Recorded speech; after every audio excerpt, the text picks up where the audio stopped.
Welcome back. আপনাদের সবাইকে স্বাগত জানাচ্ছি আমি রাসেল। আশা করছি আপনারা সবাই ভালো আছেন, ভালোর দলে আছেন। আসসালামু আলাইকুম রাসেল ভাই। ওয়ালাইকুম সালাম। কেমন আছেন জিজ্ঞেস করলাম না, আশা করি সব সময় ভালো আছেন, ভালোর দলে আছেন। আমার নাম আবির, আমার বাড়ি কলকাতা। আজ আমি আপনাদের যে ঘটনা বলবো এটা আমার নিজের সাথে ঘটে যাওয়া একটা সত্য ঘটনা। ঘটনাটা কত ভয়ঙ্কর তা বলতে পারছি না, বাট ঘটনাটা আমার কাছে অনেক ইন্টারেস্টিং লেগেছে, তাই ঘটনাটি আজকে শেয়ার করলাম। যদি ঘটনাটি আপনাদের ভালো লাগে তাহলে অবশ্যই শ্রোতা বন্ধুদের সাথে শেয়ার করবেন।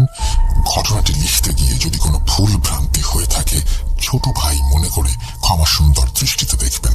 চলুন বেশি কথা না বলে ঘটনাতে যাওয়া যাক। সেবার তুই সত্যি ভূত দেখেছিলি?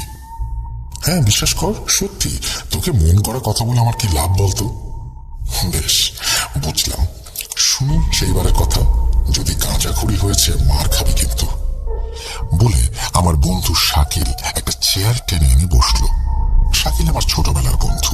ছোটবেলা বলতে একদম সেই নার্সারি থেকেই আমাদের যাবতীয় ঘটনা রটনা অভিজ্ঞতা সব ওর জানা। সবকিছু বিশ্বাস করলেও ভূতে ঠিক ওর বিশ্বাস ছিল না।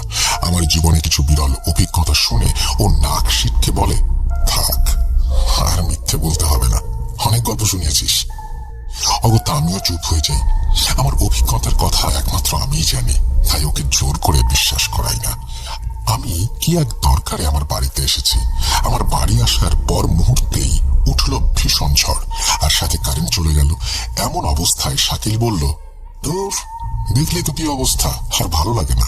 আসার পথে মেঘও ছিল না, ধুর ছাতাও আনিনি।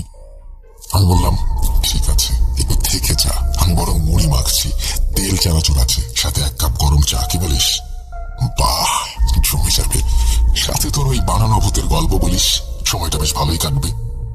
আমি কয়েক মুহূর্ত ওর চোখের দিকে তাকিয়ে থাকার পর একটা নিঃশ্বাস ফেলে রান্নাঘরের উদ্দেশ্যে চলে গেলাম।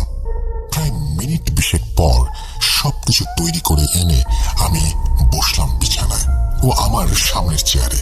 কারেন্ট তখনও আসেনি, আর বৃষ্টির বেগ আরো কয়েক গুণ বৃদ্ধি হয়েছে। শাকিল মুড়ি খেয়ে চায়ের কাপে সশব্দে একটা চুমুক দিয়ে তাচ্ছিল্যে সুরে বলল, বল বল শুনি। বলে ফেল, যদি একটু ভয় টয় লাগে, গা শিরশির করে, কারেন্ট এসে গেলে আর হবে না। ওর এই ব্যঙ্গাত্মক কথায় অবশ্য কোনো প্রতিবাদ আমি করিনি। আমি চায়ের কাপে একটা চুমুক দিয়ে বলতে শুরু করলাম,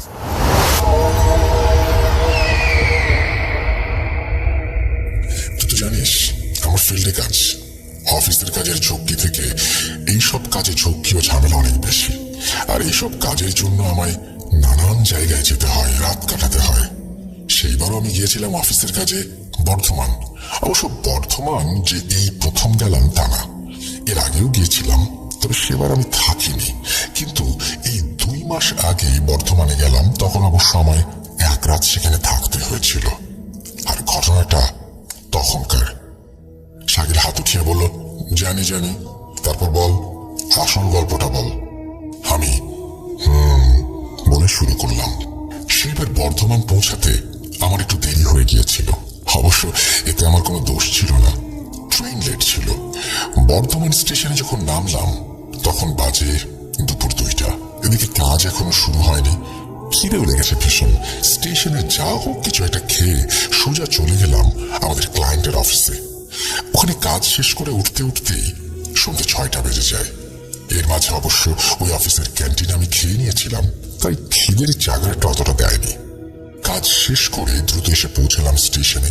কিন্তু এতটাই খারাপ ভাগ্য ছিল আমার যে কয়েক মিনিট আগে একটা আপ ট্রেন বেরিয়ে গেছে, আর এরপরে একটা ট্রেন আছে, সেটা অবশ্য রাত 9টায়। কিন্তু সেটা মাঝে মধ্যে লেট করে, কখনো 1 ঘন্টা, কখনো বা 2। কি করব ভেবে না পেয়ে স্টেশনে রাত কাটানোর সিদ্ধান্ত নিলাম। তারপর আমি বলতে যাব, ঠিক সেই মুহূর্তে বাইরে ভীষণ ধ্বনিতে বাজ পড়ার শব্দ হলো। আমরা দুজনেই একটু চমকে উঠেছিলাম। আমি শেষ ট্রেনটার টিকিট কেটে স্টেশন মাস্টারকে জিজ্ঞেস করলাম ওখানে থাকার কোনো জায়গা আছে কিনা। স্টেশন মাস্টার ঘাড় নেড়ে বললেন যে এটা তো শিয়ালদা বা হাওড়া না, তাই আপাতত আমায় এই স্টেশনেই থাকতে হবে। আমি অগত্যা মশার কামড় সহ্য করে স্টেশনের মাঝে অবস্থিত একটা চেয়ারে হেলান দিয়ে অপেক্ষা করতে লাগলাম। ধীরে ধীরে যত সময় এগোতে লাগলো, লোক সংখ্যাও ধীরে ধীরে কমতে শুরু করলো। রাত তখন 8টা। খিদেটা আচমকা ফের চাকার দিয়ে উঠেছে। স্টেশনের আশেপাশে খাবারের দোকান আছে, তাই সেগুলো বন্ধ হয়ে যাওয়ার পূর্বে আমি চট করে গিয়ে রাতের জন্য রুটি আর তরকারি নিয়ে এলাম, আর একটা বিস্কিটের প্যাকেট। ভেবেছিলাম ট্রেনে উঠে খাবো। রাত 9টা বাজলো। ট্রেন আসার কোনো সংবাদ শোনা গেল না। এদিকে আমি একাকী স্টেশনে বসে প্রহর গুনতে লাগলাম। 10টা বাজলো, কিন্তু তখনও ট্রেন আসার কোনো সংবাদ পেলাম না। অতঃপর বাধ্য হয়ে আমি স্টেশন মাস্টারের ঘর দিকে অগ্রসর হলাম। গিয়ে দেখি উনি একটা লম্বা বেঞ্চে চাদর পেতে শোয়ার তোড়জোড় করছেন। আমি গিয়ে ওনাকে ট্রেনের ব্যাপারে জিজ্ঞেস করতে উনি যা বললেন তাতে আমার সারা শরীর কয়েক সেকেন্ডের জন্য অবশ হয়ে গিয়েছিল। এই আপলাইনের ওভারহেড তার ছিঁড়ে গেছে, সেটা মেরামত করে ফের ট্রেন চালাতে হবে, কিন্তু সেটা কখন হবে তার কোনো ঠিক নেই। এই রাতে আমি পড়লাম বিরাট ঝামেলায়।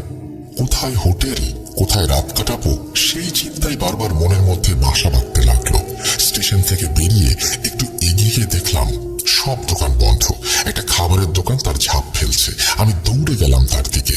কাছে গিয়ে জিজ্ঞেস করলাম, দাদা এখানে থাকার কোনো হোটেল পাওয়া যাবে? 1 রাত থাকার। লোকটি পানের পিক রাস্তায় ফেলে বলল, হ্যাঁ পাওয়া যাবে না কেন, স্টেশনের ধারে যেটা আছে ওটা অনেকদিন আগেই বন্ধ হয়ে গেছে। এখান থেকে 2 কিলোমিটার পরে আপনি হোটেল পেয়ে যাবেন। রাত 11টা। আমি ঠিক কি করব কিছুতেই বুঝে উঠতে পারছিলাম না। স্টেশনে থাকবো নাকি 2 কিলোমিটার হেঁটে যাবো এই রাতে?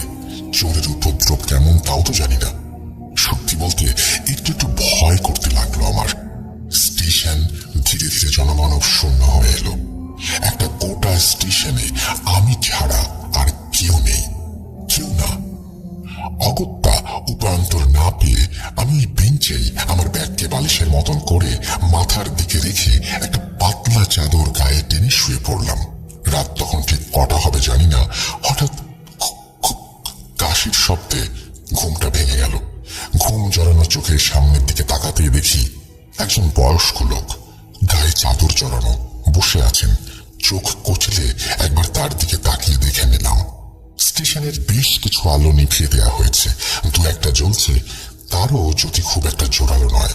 এমন আবছা আলো ও অন্ধকারে কেমন একটা গা ছমছমে পরিবেশের সৃষ্টি হয়েছিল এই স্টেশনে। আমি উঠে বসতেই আমার সামনে কিছুটা দূরে মাটিতে বসা লোকটিও নড়ে চড়ে উঠল। আমি ভ্রু কুঞ্চিত করে তাকালাম তার দিকে। সঙ্গে বিশেষ কিছু ছিল না ওর, একটা ছোট্ট নোংরা কাপড়ের ব্যাগ ছাড়া। মাটিতে একটা খবরের কাগজ পেতে বসেছে। আমি হাত ঘড়ির দিকে তাকিয়ে দেখে নেই রাত প্রায় 1টা ছুঁই ছুঁই। একটা বড় হাই তুলে উঠে বসলাম বেঞ্চে। ট্রেন তখনও আসেনি। সামনে বসা লোকটির প্রতি দৃষ্টি যেতেই কেন জানি না বারবার সন্দেহ হতে লাগলো। আমার সাথে অনেকগুলো টাকা ছিল, আর ভয় ছিল সেই টাকাগুলোর জন্যই। আমি মিনিট খানেক সন্দিহান চোখে তাকিয়ে রইলাম তার দিকে। আচমকাই সামনে বসা লোকটি খুক খুক করে কেশে ভাঙা ভাঙা অদ্ভুত গলায় বলল, বাবু কি কলকাতায় থাকেন নাকি? আমার সন্দেহ যেন ধীরে ধীরে বাড়তে শুরু করলো। আমি ব্যাগটা ভালো করে কোলের কাছে আঁকড়ে ধরে বললাম, হ্যাঁ। লোকটি তেমন একটু কেশে নিয়ে বলল, ও আপনার ভয় নেই, আমি চোর নই, আপনার ওই ব্যাগ আমি চুরি করব না। লোকটির কথা শুনে আমি চমকে উঠলাম। লোকটি জানলো কি করে আমার মনের কথা? লোকটি পিক করে হেসে বলল, আপনি যেভাবে ব্যাগটা আঁকড়ে ধরে আছেন তাতে সবাই বুঝতে পারবে। মনে মনে অবাক হলাম। লোকটির দৃষ্টি আছে বলতে হয়। আমি জিজ্ঞেস করলাম, এই ট্রেন কখন আসবে বলতে পারেন? শুনলাম তো তার নাকি ছিঁড়ে গেছে, তা কাল ভোরের আগে তো আসাই নাই। কথাটা শুনেই আমার শিরদাঁড়া অবশ হয়ে এলো। সারা রাত আমায় এইভাবে একজন অচেনা লোকের সাথে ভয়ে ভয়ে কাটাতে হবে? সর্বনাশ। লোকটি ফের বলল, কাজের সূত্রে এসেছিলেন? আমি ঘাড় নাড়লাম। লোকটি বলল, ও আমার নাম মদন, আমি এইখানেই থাকি। ঘরে বড্ড গরম, তাই স্টেশনে শুতে আসছি। লোকটির কথা শুনে আমি তো অবাক। বলে কি লোকটা? গায়ে গরম বলে স্টেশনে, তো বদ্ধ উন্মাদ। কথাটা মনে হতেই ভয় আরো বেশ কয়েক গুণ চেপে বসলো আমার ওপর। জানিসই তো শাকিল, ভূতের থেকে পাগলের ভয় বেশি।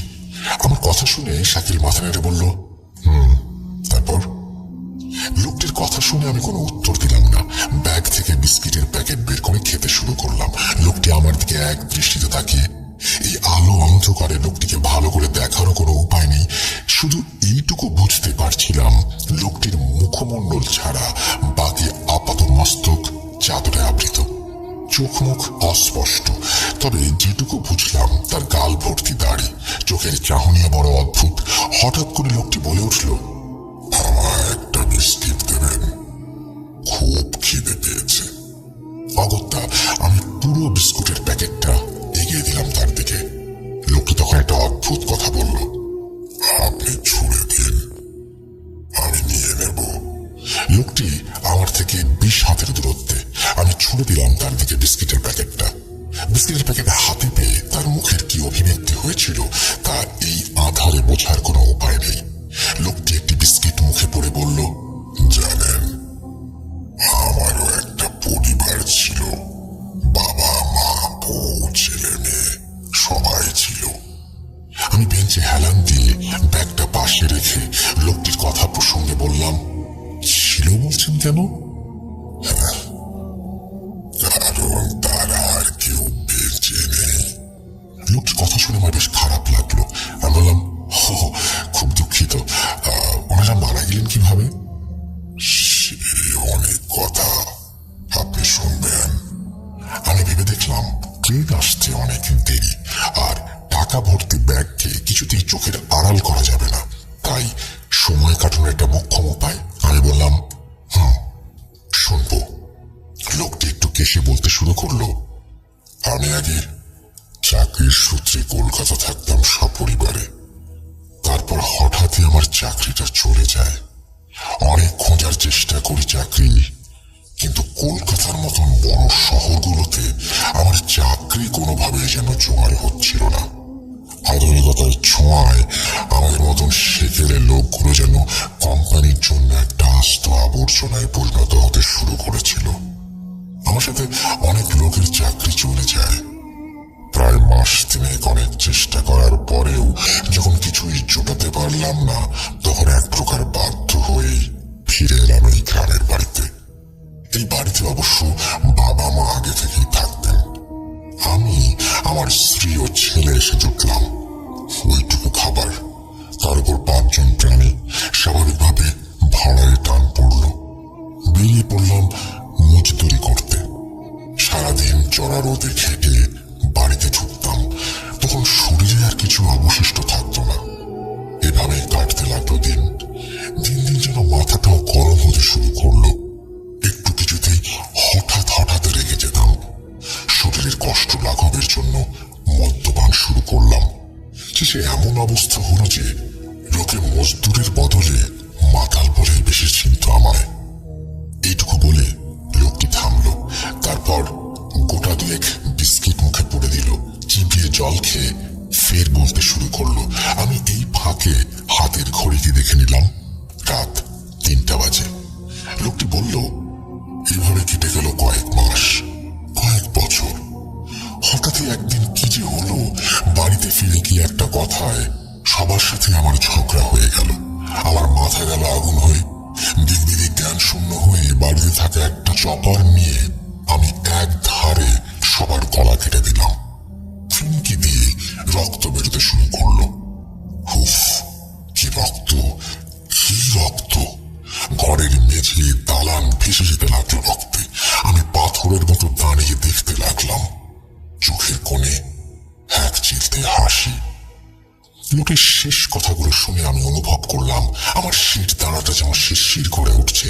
সারা শরীর দিয়ে নেমে গেল মুহূর্তের মধ্যে ঠান্ডা কনকনে রক্তের স্রোত। ভয় আমার গলা শুকিয়ে ওঠার জোগাড়। আমি আর ওখানে বসে থাকতে পারছিলাম না। লোকটি বলে চলল, তারপর খুনগুলো করে আমার খুব একটা দুঃখ হয়নি, আবার আনন্দও পাইনি। ঠিক কি যে অনুভূতি হয়েছিল বলে বোঝানো যাবে না। অতঃপর লাশগুলোকে আমারই মাটিতে পুঁতে দিই। আর সেই দিন থেকেই বাড়িতে কিছুতেই ঘুমাতে পারি না, বুঝলেন? বড্ড গরম লাগে আমার, মনে হয় কেউ সারা শরীরে আগুন লাগিয়ে দিচ্ছে। উফ, অসহ্য যন্ত্রণা। আমি ভয়ে মনে মনে যা সূরা জানি পড়তে লাগলাম। এখন বদ্ধ উন্মাদের পাল্লায় পড়লাম আমি। সারা শরীর আমার কাঁপছে, পা দুটো যেন ভারী হয়ে আসছে, অবশ হয়ে আসছে। মনে এই আতঙ্ক গ্রাস করলো, আমি হাঁটতে পারবো তো? বুকের ভেতরের হৃৎপিণ্ডটাও ব্যাকুল হয়ে উঠেছে। আমি কোন রকমের ঢোক গিললাম। ঠিক সেই মুহূর্তেই কান ফাটানো একটা আওয়াজ আমাকে প্রায় চমকে দিল। আর একটু হলেই বোধ হয় আমার আত্মারাম খাঁচা ছেড়ে পালাতো। ট্রেনের ঘোষণা হচ্ছে, আপ শিয়ালদা স্টেশন আসছে আর 10 মিনিটে। বুকের মধ্যে যেন হঠাৎ করে জীবনী শক্তি খুঁজে পেলাম আমি। বেঞ্চ ছেড়ে উঠতে যেতেই লোকটি বলল, জানেন, এই কষ্ট আর সহ্য করতে পারি না। তাই একদিন আমি বাড়ির ওই সিল গামছা বেঁধে ঝুলে পড়লাম। খুব কষ্ট হয়েছিল প্রথমে, একটু কাঁপুনি এসেছিল, কিন্তু বিশ্বাস করুন কয়েক সেকেন্ড পরেই অপার শান্তি, এক শান্তি এসে জড়িয়ে নিল আমায়। আমার মুখ ততক্ষণে হা হয়ে গিয়েছে। আমার ব্যাগটা হাত থেকে সশব্দে খসে পড়ে গেছে। আমি হা করে তাকিয়ে আছি সে আপাদ মস্তক ঢাকা ছায়ার দিকে। লোকটি কি মজা করছে? বুকের ধড়ফড়ানি ক্রমেই বেড়ে যাচ্ছিল আমার। নিঃশ্বাস নিতেও যেন কষ্ট হচ্ছিল। তারপর হঠাৎ করেই মাথা ঘুরে পড়ে গেলাম মাটিতে। তারপরের ঘটনা কিছুতেই মনে নেই। জ্ঞান যখন ফিরল তখন আমি রেলের পুলিশের অফিসে শুয়ে। একজন লোক আমার মুখে জল ছিটিয়ে দিচ্ছে। জ্ঞান ফিরতেই ধর মরিয়ে উঠে বসলাম। পাশে বসা লোকটিকে চিনতে অসুবিধা হলো না আমার। এই যে সেই স্টেশন মাস্টার। আমার জ্ঞান ফিরে আসতে দেখে উনি বললেন, যাক, এই যাত্রায় বেঁচে গেছেন।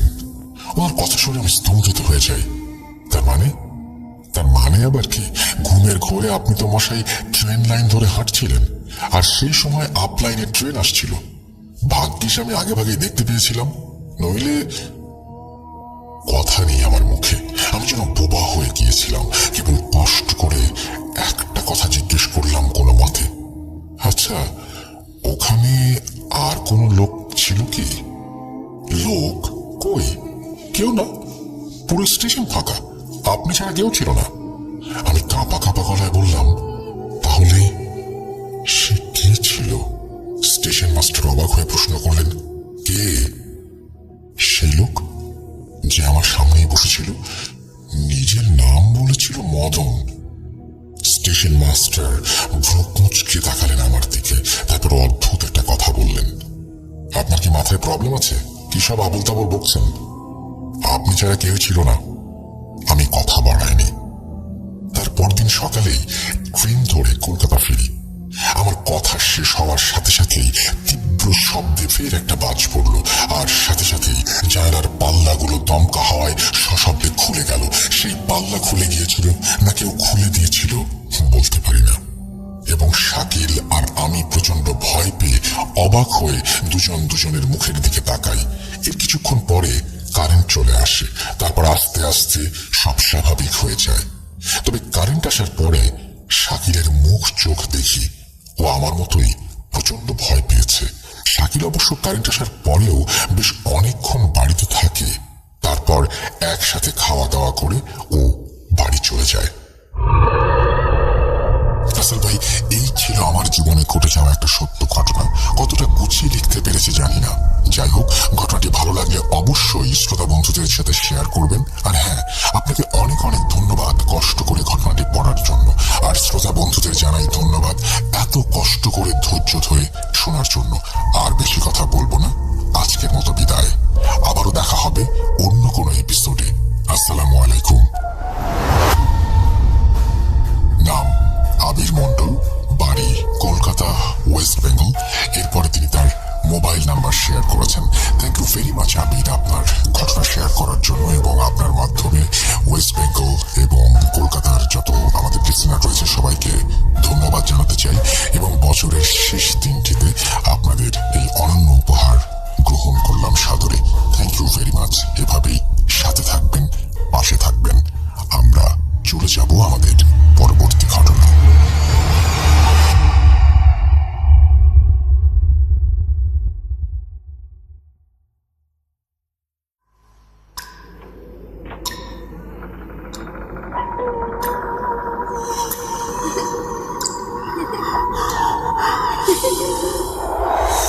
লুকোচুরি খেলবে? লুকোচুরি তুমি লুকাও, আমি ঠিকই তোমাকে খুঁজে পাবো।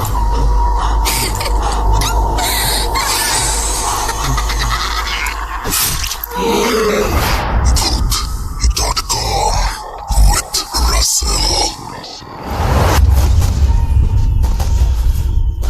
Welcome back. আপনাদের সবাইকে স্বাগত জানাচ্ছি আমি রাসেল। ঘটনায় ঘটনায় ভয়ের রাজ্যে আমরা বিদায় দিতে চাই পুরনো বছরকে, আর সেই জন্যই আমাদের আজকের এই বিশেষ আয়োজন। আমরা চলে যাব আমাদের পরবর্তী ঘটনায়। যেভাবে লেখা আছে আমি সেভাবেই শুরু করছি। আসসালামু আলাইকুম প্রিয় রাসেল ভাইয়া ও সকল লিসেনার্স, এবং আপনাদের প্রতি জানাই ভালোবাসা। আমি নাহিদ আশরান। কথা বেশি বাড়াতে চাই না, তাই সরাসরি ঘটনায় চলে যেতে চাই। ও হ্যাঁ, ঘটনার শুরুতে বলে রাখি, এই ঘটনার দুইটি অংশ হবে। অংশ এক।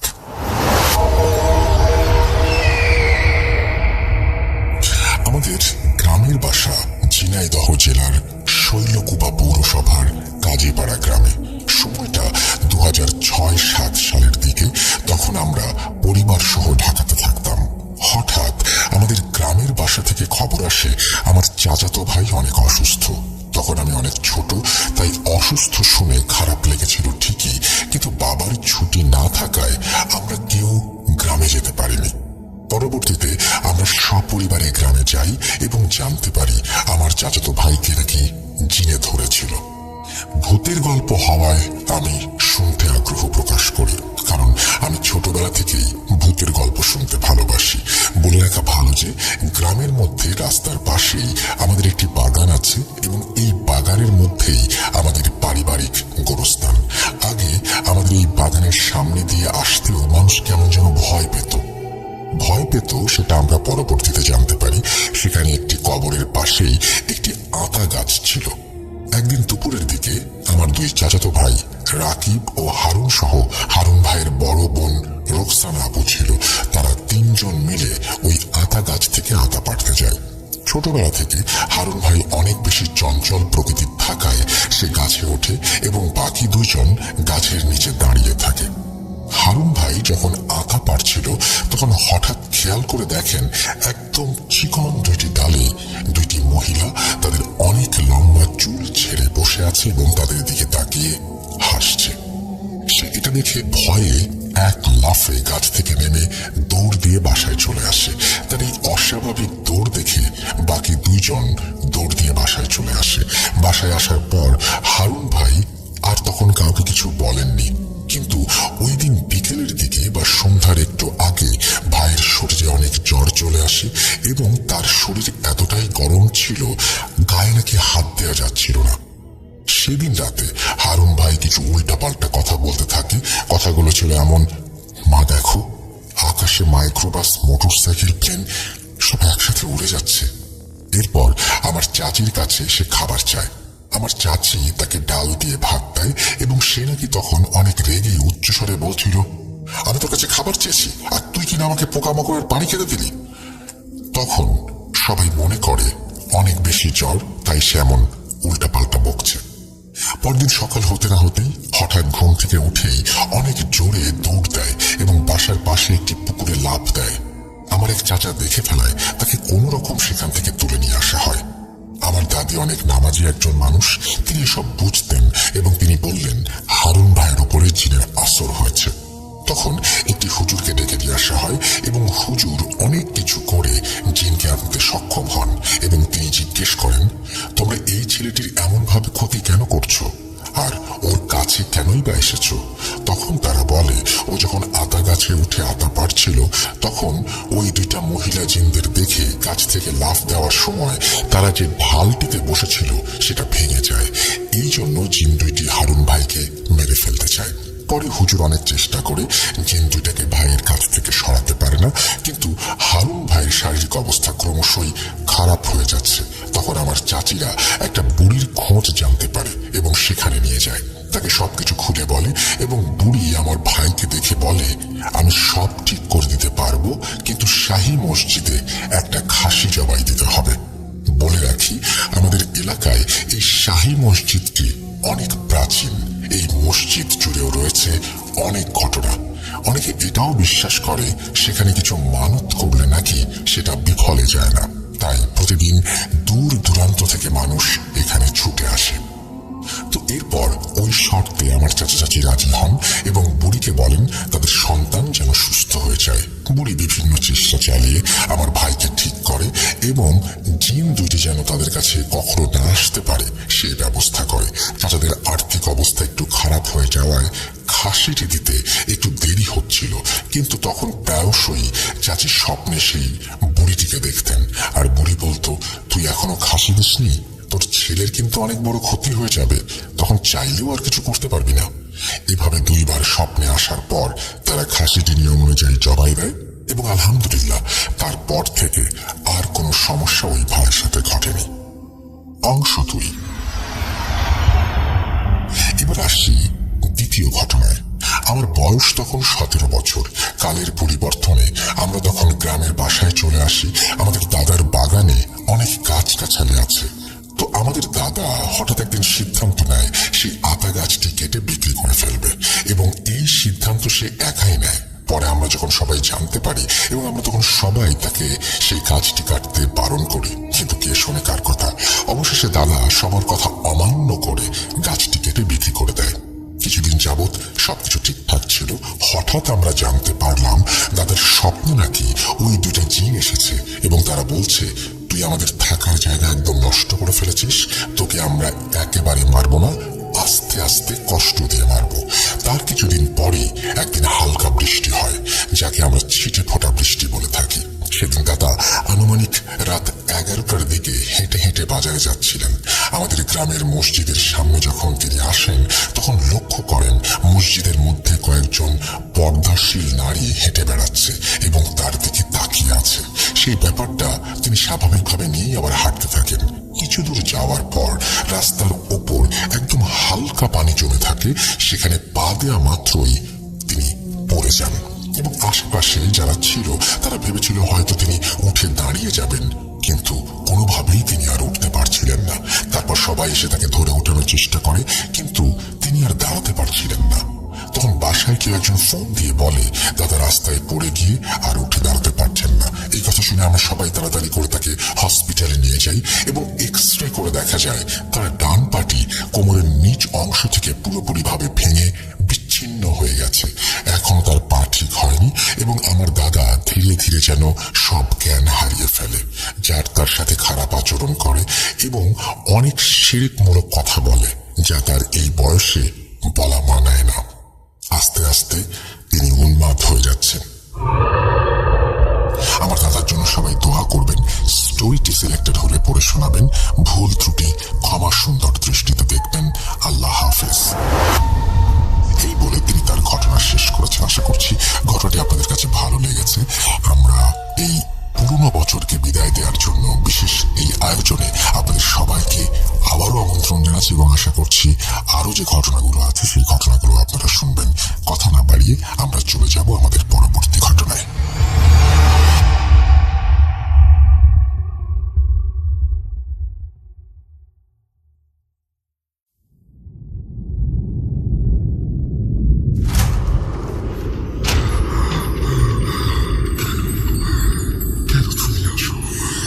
আমি শুধু তোমার সাথেই থাকতে চাই।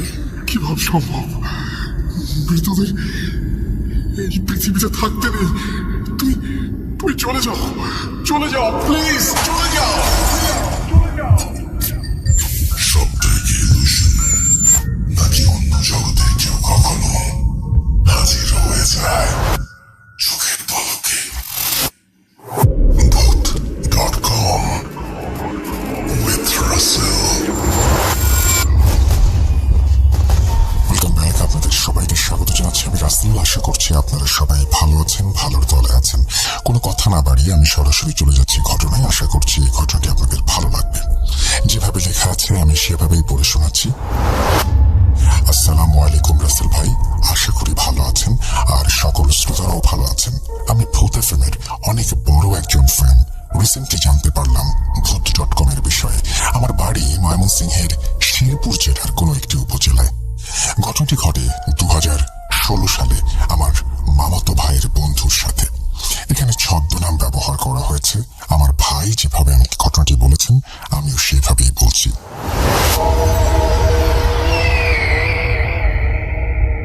আমরা ছিলাম দুই বন্ধু, দুজনেই ইন্টারমিডিয়েট পরীক্ষা দিয়ে আনন্দের সময় কাটাচ্ছিলাম। আমার বন্ধু রাজীবের পাশের এলাকার একটি মেয়ের সাথে তার সম্পর্ক ছিল। একদিন রাতে আকাশটা ছিল খুব অন্ধকার। আমার বন্ধু রাজীব ঠিক করলো যে আজকে সে তার সেই প্রিয় মানুষটির সঙ্গে দেখা করতে যাবে। যেই ভাবা সেই কাজ, সাথে সাথে সে তার প্রিয় মানুষ সাথীর সাথে কথা বললো দেখা করার জন্য।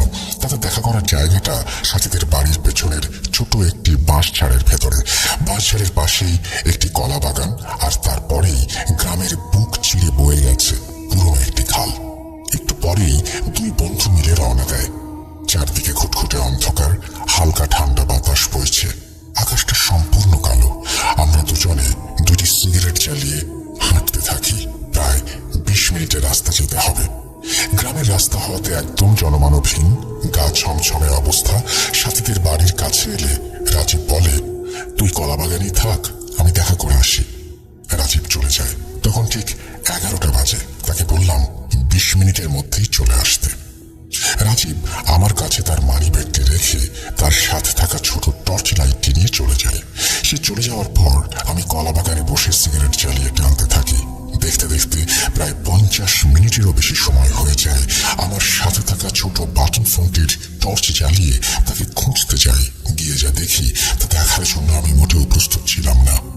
রাজীব নিচে পড়ে আছে। দৌড়ে তাকে জড়িয়ে ধরলাম। সে জ্ঞান হারিয়ে পড়ে আছে, কোনো কথাই বলছে না। অনেক কষ্টে তার জ্ঞান ফিরল। কি করব বুঝতে পারছিলাম না। যেদিকে চোখ যায় সেদিকে শুধু কালো ধুধু অন্ধকার। কারো সাহায্য পাবার আশাও ছিল না। অনেক কষ্টে তাকে ধরে কোনোভাবে বাসায় নিয়ে আসি। পরদিন তার জ্ঞান হারানোর সেই কাহিনী শুনে আমার শরীরও হিম হয়ে আসে। তার কথাটি ছিল এমন, আমি যখন বাঁশঝাড়ের ভেতরে গেলাম, গিয়ে দেখি সাথী দাঁড়িয়ে আছে। দেখে খুব খুশি হলাম। কাছে যেতেই বুঝতে পারলাম পাশ থেকেই কেমন একটা ভ্যাপসা গন্ধ আসছে। সাথীকে বললাম, চলো একটু ওইদিকে যাই। ঠিক তখনই সাথী আমার দিকে তাকালো। কালো আধারের মাঝে তার চোখ দুটো বেশ অন্যরকম লাগছিল। আমি সাথে সাথে তার দিকে ছোট টর্চ ধরতেই দেখি সাথী নয়, এই যে একটা অবয়ব। মুখটা অস্পষ্ট, চোখ দুটি মনে হচ্ছিল জল জল করছে। গন্ধটা হঠাৎ খুব বেড়ে যায়। মনে হচ্ছিল যেন পেটে পেটে মারাই যাব। তখন নিজেকে শক্ত রেখে দাঁড়িয়েছিলাম। চারিদিকে পিনপতন নীরবতা। তার মধ্যে হঠাৎ করেই টর্চটা বন্ধ হয়ে গেল। সব অন্ধকার। চোখের সামনে শুধু জল জল করা এক জোড়া চোখ। যখনই দৌড়াতে যাই তখনই বুঝতে পারি আমার পা দুটো কেউ টেনে ধরেছে। জোর গলায় তোকে ডাক দিতে গিয়েও গলা থেকে কোনো শব্দ বের হচ্ছিল না। কেউ যেন বুকের ওপরে বসলো, মনে হলো যেন পুরো একটি পাহাড় আমার বুকের ওপরে চাপিয়ে দিয়েছে কেউ। শ্বাস নিতে পারছিলাম না। অন্যদিকে দুর্গন্ধ খুব জোরালো হয়ে গেল। এই অবয়বটা লোমশ হাতে আমার গলা চেপে ধরলো। তার মুখের লালাগুলো আমার মুখে ছিটকে পড়ছে। ভেবেছিলাম এটাই হয়তো আমার জীবনের শেষ দিন। মনে মনে আয়তাল কুরসি পড়ছি। ঠিক কতক্ষণ দোয়া করেছি মনে নেই। এই বলে রাজীব তার ঘটনা শেষ করল। সেদিনের মতো তাকে বাড়িতে রেখে আমি বাড়িতে চলে যাই। তার 1 মাস পরে ঢাকায় চলে যাই। সবকিছু ঠিকঠাক চলছিল, কিন্তু হঠাৎ একদিন সন্ধ্যেবেলায় রাজীবের বাবার ফোন আসে। তিনি যা বললেন তা শোনার জন্য আমি মোটেও প্রস্তুত ছিলাম না। ওনার কথা শুনে স্তব্ধ হয়ে গেলাম। তিনি ঠান্ডা কাঁদো কাঁদো গলায় বললেন, রাজীব আর নেই বাবা।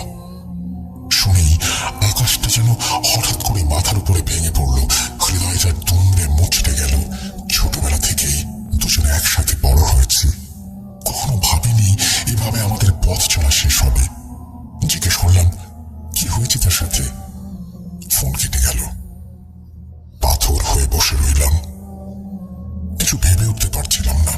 কোনোভাবে নিজেকে সামলে নিয়ে অফিসের বসকে বলে ছুটি নিয়ে সাথে সাথেই ঢাকা মহাখালী বাস টার্মিনাল থেকে শেরপুরের বাসে উঠি। যেতে যেতে রাতের আধার কেটে ভোর হয়ে আসে। রাজীবদের বাসায় গেলাম। দুপুরে পুলিশের থেকে লাশ এনে বাড়ির উঠোনে রাজীবের লাশ রাখা হয়েছে।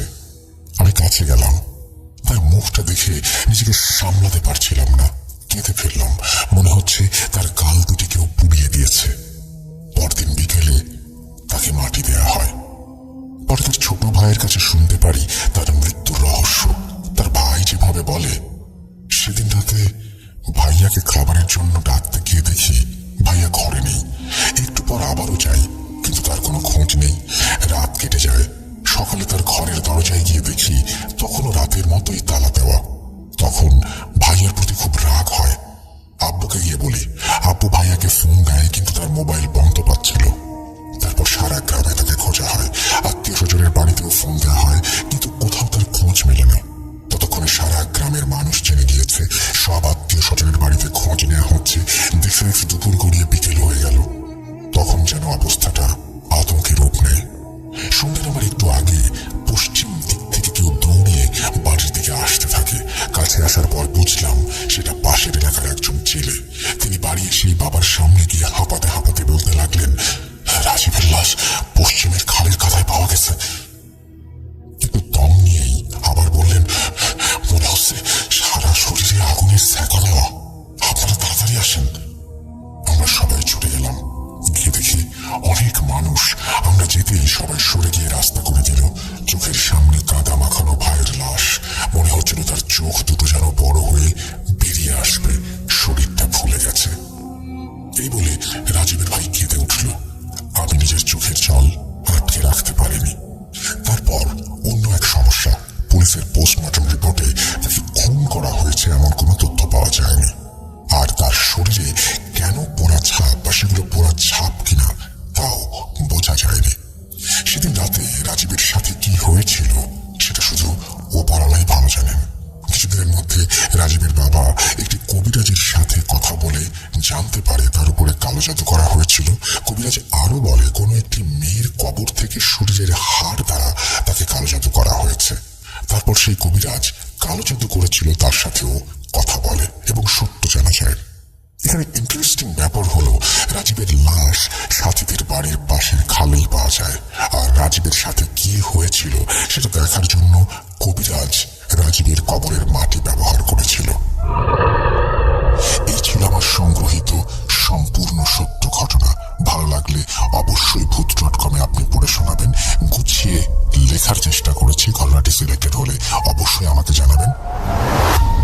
মোহাম্মদ শামীম শেরপুর ময়মনসিং থেকে এই ঘটনাটি লিখেছেন। আমি প্রথম থেকে এই ঘটনার শেষ পর্যন্ত আমি খুবই অপেক্ষা করছিলাম এটা জানার জন্য যে এটি কোনো হত্যাকাণ্ড কিনা। কারণ প্রথম ঘটনাতেও আমার মনে হয়েছিল যে কেউ তাকে হয়তো মেরেছে, বাঁশবাগানে ফেলে রেখেছে। পরবর্তীতে আমার মনে হয়েছিল যে খালের পানিতে হয়তো কেউ তাকে মেরেই ফেলে রেখেছে। কিন্তু পোস্টমর্টম রিপোর্ট সাধারণত হওয়ার পরে এটার সন্দেহের অবকাশ থাকে না। আপনারা বলছেন মুখে পোড়া দাগ, সেগুলো আসলে পানিতে থাকার কারণে কিনা বা অন্য কোনোভাবে এসেছে কিনা। নিশ্চয়ই পোস্টমর্টম রিপোর্টটা যদি আরেকটু ডিটেইলে আমাদের জানাতে পারতেন তাহলে হয়তো জিনিসগুলো আরো পরিষ্কার হয়ে যেত। যাই হোক, আমরা বছরের শেষ সময় শুরু করছি। এখন এত এই সমস্ত বিষয়ে চিন্তা না করে ভয় যে পাচ্ছি এটাই বড় কথা। আমরা চলে যাব আমাদের পরবর্তী ঘটনায়।